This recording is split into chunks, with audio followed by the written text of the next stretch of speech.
Bien-aimés dans le Seigneur, Shalom. Nous vous prions d'ouvrir vos Bibles dans le livre de Proverbes, au chapitre 3. Nous allons lire à partir du 5e verset. La Bible dit: confie-toi en l'Éternel de tout ton cœur et ne t'appuie pas sur ta sagesse. Reconnais-le dans toutes tes voies et il aplanira tes sentiers. Et le thème de notre exhortation, c'est la confiance en Dieu. Bien-aimés, vous savez, ce n'est pas le fait d'être avec quelqu'un qui peut faire en sorte que vous puissiez avoir confiance en lui. Mais la confiance va au-delà de la simple proximité. C'est une question de communion de vie, c'est une question de foi et de détermination.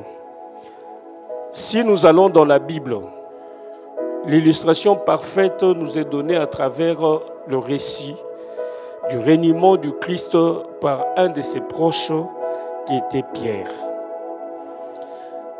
Pierre était avec Jésus presque tout le jour. Mais lorsque le coq chanta, Pierre comprit qu'entre lui et le Christ, il y avait encore un grand fossé.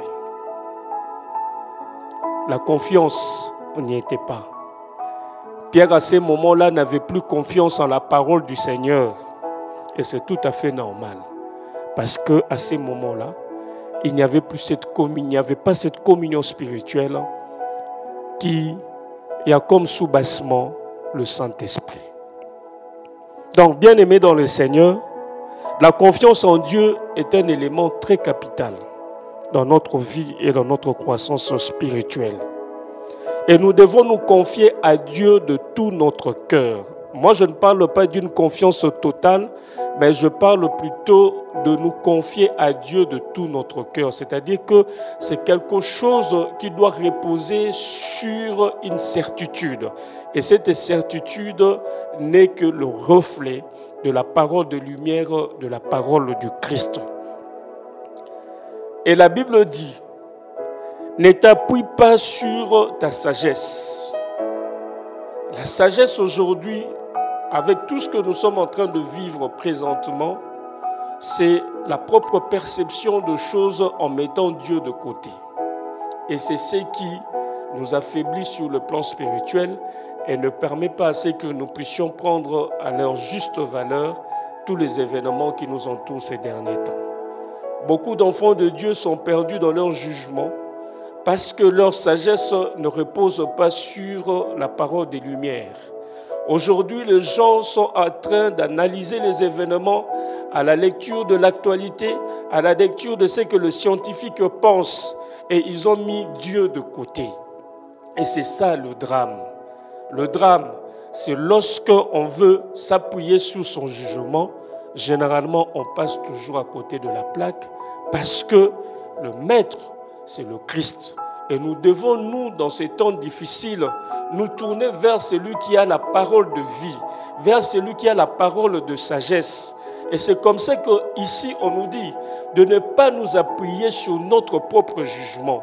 C'est lorsque vous vous appuyez sur votre propre jugement, face aux difficultés, que vous allez tout droit devant un mur. Bien-aimés, aujourd'hui, toutes les statistiques sont en train d'être dépassées.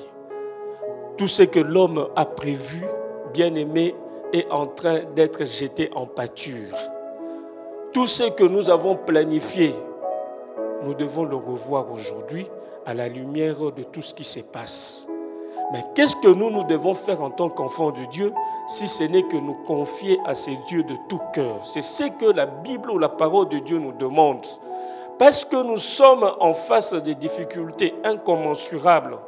Nous sommes enclins à de doutes parce que nous sommes en train de vivre des situations inédites dans nos vies. Et la Bible nous dit de ne pas nous appuyer sur notre sagesse ni sur notre jugement. Ayons plutôt confiance en Dieu. Et au verset 6, la Bible dit « Reconnais-les dans toutes les voies ». Bien-aimés, si on n'a pas l'Esprit de Dieu, tel que Romains 8, 9 à 16 le dit, à travers la vie de quelqu'un qui vit avec l'Esprit et de quelqu'un qui vit de manière charnelle. Celui qui est attaché au Saint-Esprit, comme je le dis, si Pierre a trahi facilement le Christ parce qu'il n'y avait pas cette communion spirituelle, parce qu'il y avait quelque chose qui était très fragile et au moment de l'épreuve, cette chose directement s'est coupée. Pierre ne s'est plus reconnu en Jésus. Mais à travers le Saint-Esprit, c'est qu'on a vu pendant la Pentecôte, que le Saint-Esprit est revenu remettre à l'état. Pierre, maintenant, s'est approprié la vision du Christ et ce n'est que par le truchement du Saint-Esprit. Et c'est de la même chose, c'est de la même manière que nous devons voir les choses aujourd'hui. Donc, bien-aimés, nous devons reconnaître la main et la voix de Dieu dans tout ce que nous vivons et dans tout ce que nous sommes en train de faire. Les analyses que nous devons faire par rapport à tout ce que nous sommes en train de vivre ne doivent être orientées que par une seule pensée, c'est la volonté de Dieu. C'est la volonté de celui qui nous a prédestinés à être ses enfants, à être les co-héritiers du Christ.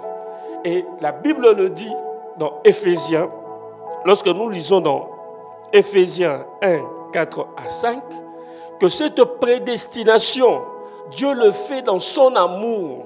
C'est-à-dire que lorsque Dieu nous prédestine, il a tout prévu.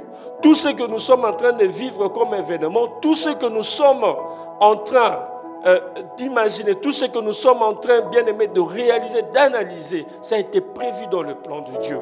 Mais quelle est notre attitude par rapport à tout ce que nous sommes en train de vivre, nous qui savons que nous sommes prédestinés? C'est ça la plus grande question. Bien aimé, aujourd'hui nous sommes en train de promener des regards inquiets. Notre intelligence est comme obnubilée par ce que nous sommes en train de vivre. On ne l'a jamais connu en temps de paix, où les enfants ne doivent plus aller à l'école, où les étudiants doivent rester à la maison, où les industries, les grandes industries sont obligées de fermer pour un instant, où de grands hôtels, de grands restaurants sont obligés de mettre le clé sous le paillasson parce qu'il y a un élément invisible que nous ne pouvons maîtriser. Mais Dieu, du haut de son trône, est là en train d'observer. Dans ce confinement que nous sommes en train de vivre, quelle est notre attitude en tant que chrétiens? Quel est le sens de l'orientation de nos questions? Est-ce que nous sommes en train de perdre notre feu? Est-ce que nous sommes en train de douter parce que nous perdons confiance en Christ, parce que nous perdons la sagesse qui vient d'en haut, ou bien, bien-aimés, dans notre confinement, nous nous remettons entre les mains de Christ? Moi, je sais, en tant que chrétien, Dieu nous a prédestinés à une vie meilleure. Mais nous devons reconnaître, vous savez, là où les autres sont en train de voir une calamité, nous les chrétiens, nous sommes en train de voir des épreuves. Oui, des épreuves. Parce que Dieu veut soumettre notre foi à l'épreuve du feu pour voir si, en tant que chrétiens, nous nous appuyons sur notre jugement où nous passons Dieu au-devant de tout. Nous devons reconnaître, bien-aimés, Dieu dans toutes ses voies. Certes, c'est difficile parce que, évidemment, cette situation nous a pris en otage. Aujourd'hui même, il est impossible de nous réunir entre frères et sœurs pour prier, pour glorifier ces dieux. Mais, bien-aimés, Dieu connaît ce qu'il est en train de faire. Dieu connaît là où il veut nous emmener. Que plutôt ces temps soient plus un temps de questionnement et de bons questionnements. Ne nous reposons pas, bien-aimés, sur notre propre sagesse. Oh, bien-aimés, toutes ces puissances, il y a beaucoup qui ont planifié des choses. Il y a beaucoup, bien-aimés, qui ont fait des analyses avec de nombre de morts effroyables, surtout en Afrique. Mais aujourd'hui, il y a beaucoup de statistiques qui sont en train de contredire ou de dire le contraire.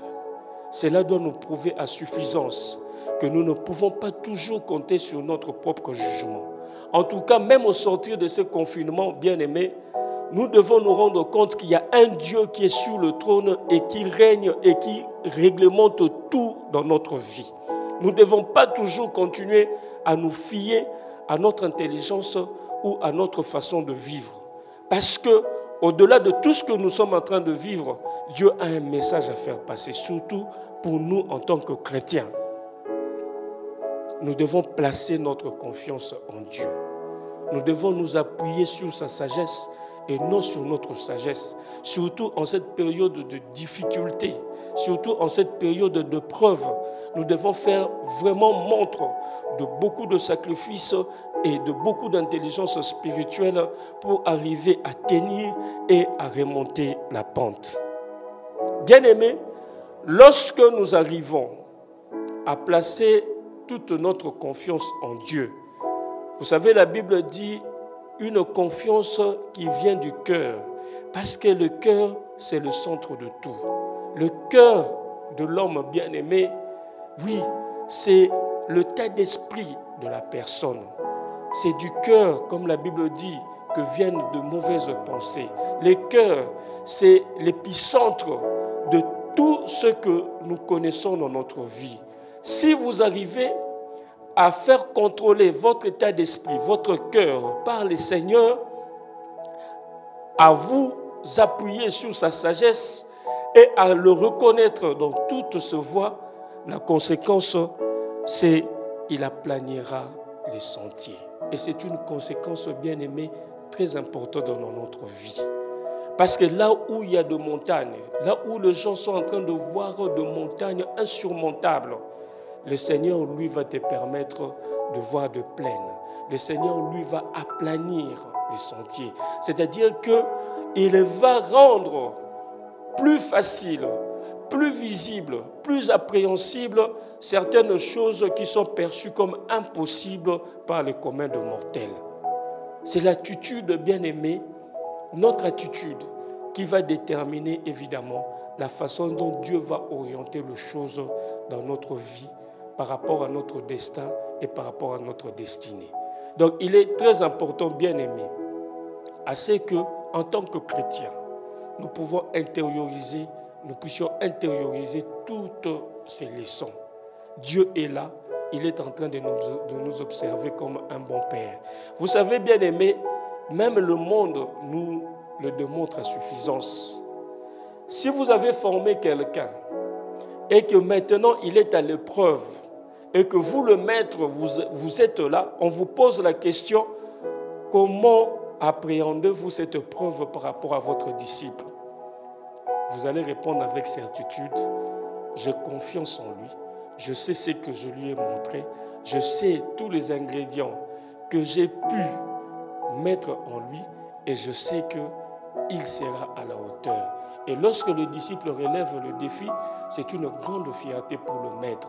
C'est-à-dire que tout ce qu'il a ensémencé, tout ce qu'il a planté, et les résultats sont palpables. C'est de la même manière que Dieu veut nous voir aujourd'hui.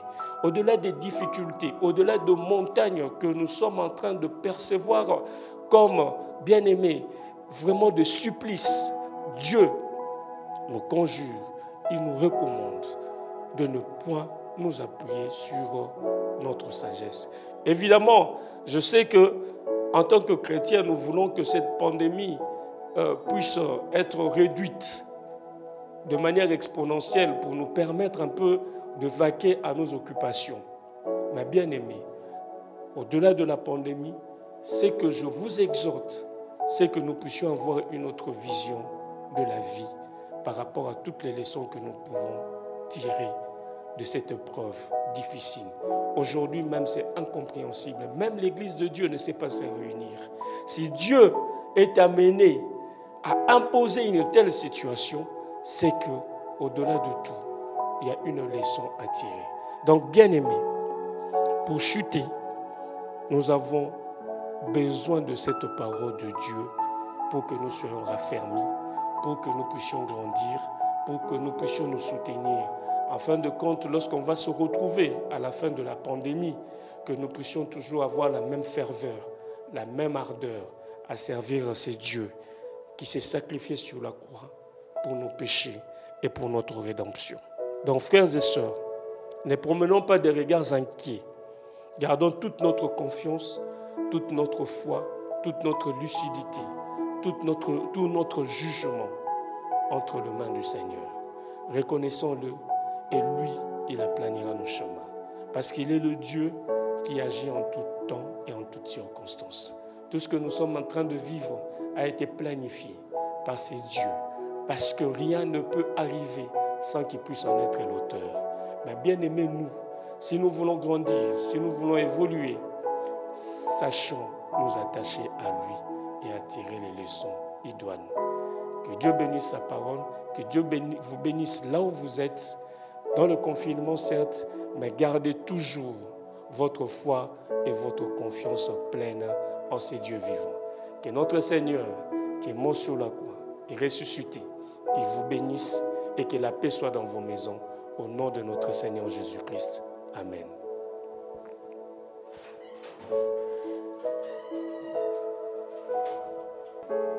Ce soir, il a été question de placer toute notre confiance en l'Éternel.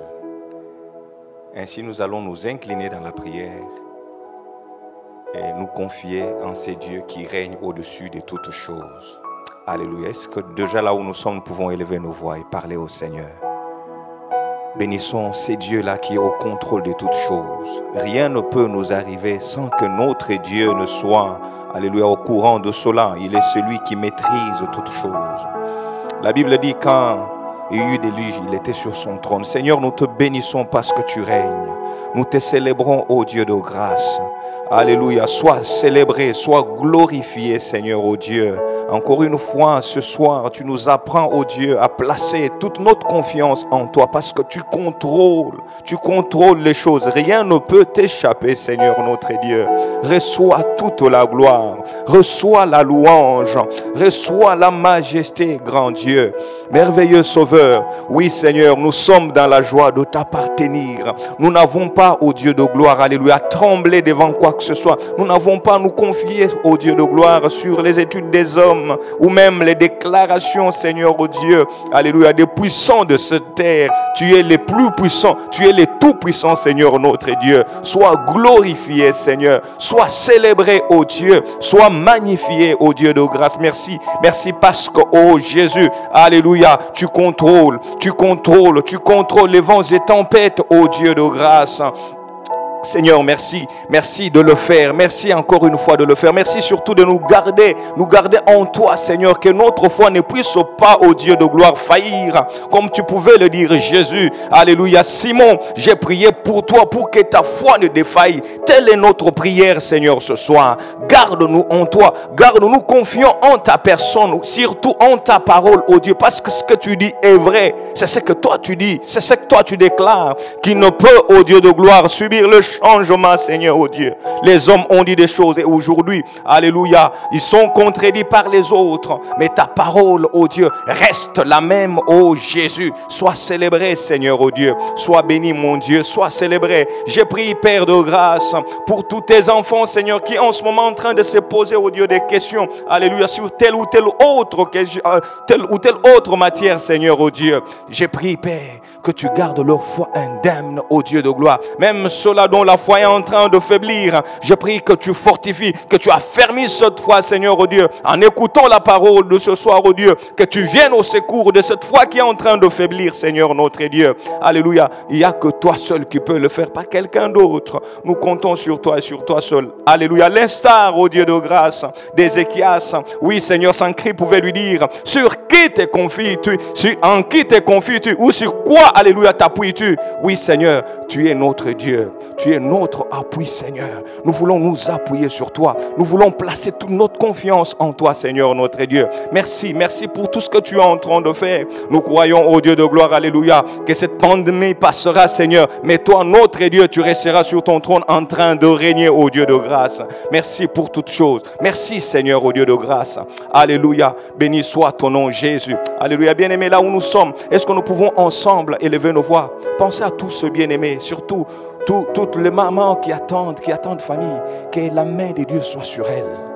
Alléluia. Est-ce que nous pouvons prier pour tous ceux bien-aimés? Prions ensemble. Alléluia. Seigneur notre Dieu. Alléluia. Nous pensons, alléluia, à toutes nos sœurs qui attendent famille, oh Dieu. La Bible dit, alléluia, les enfants sont un don de ta part, Seigneur. Oui, Seigneur, tu les as donnés, Seigneur, oh Dieu de gloire, ces enfants. Nous croyons, Seigneur, toi qui as donné, tu vas veiller. Parce que ce que tu donnes est une bénédiction. D'ailleurs, la parole déclare, ta bénédiction enrichie ne fait suivre d'aucun chagrin, Seigneur. Tu veilles, Seigneur, alléluia, oh Dieu de gloire, sur leur grossesse, oh Dieu, jusqu'à terme, tu leur donnes la capacité, la bonne santé, Seigneur, pendant toute cette période. Merci de les soutenir, oh Dieu de grâce. Seigneur, merci. Merci de le faire, oh Dieu. Alléluia. Bien-aimés, nous allons élever nos voix, nous allons penser à la famille de notre bien-aimé frère Jean-Luc, qui a perdu sa grande sœur. Nous prions et nous pensons même à tout cela qui se trouve, alléluia, dans les mêmes circonstances. Que les dieux qui s'est consolé puissent étendre sa main sur sa famille. Prions ensemble. Seigneur notre Dieu, alléluia, nous pensons à ton serviteur, nous pensons à toute sa famille. Ta consolation, Seigneur, alléluia, est la meilleure, oh Dieu. Les hommes peuvent dire des mots, mais ta consolation, Seigneur, alléluia, est plus que la consolation des hommes. Merci d'étendre ta bonne main. Et même tous ceux bien-aimés se trouvant, oh Dieu de gloire, alléluia, dans les mêmes circonstances, ta consolation, console comme tu sais le faire, ô Dieu de grâce. Sois béni et sois célébré, sois glorifié. Tu es le Dieu qui écoute la prière. Que tout l'honneur, toute la gloire puisse te revenir à toi. Au nom de Jésus-Christ, notre Seigneur et Sauveur, ensemble nous disons Amen. Merci Seigneur.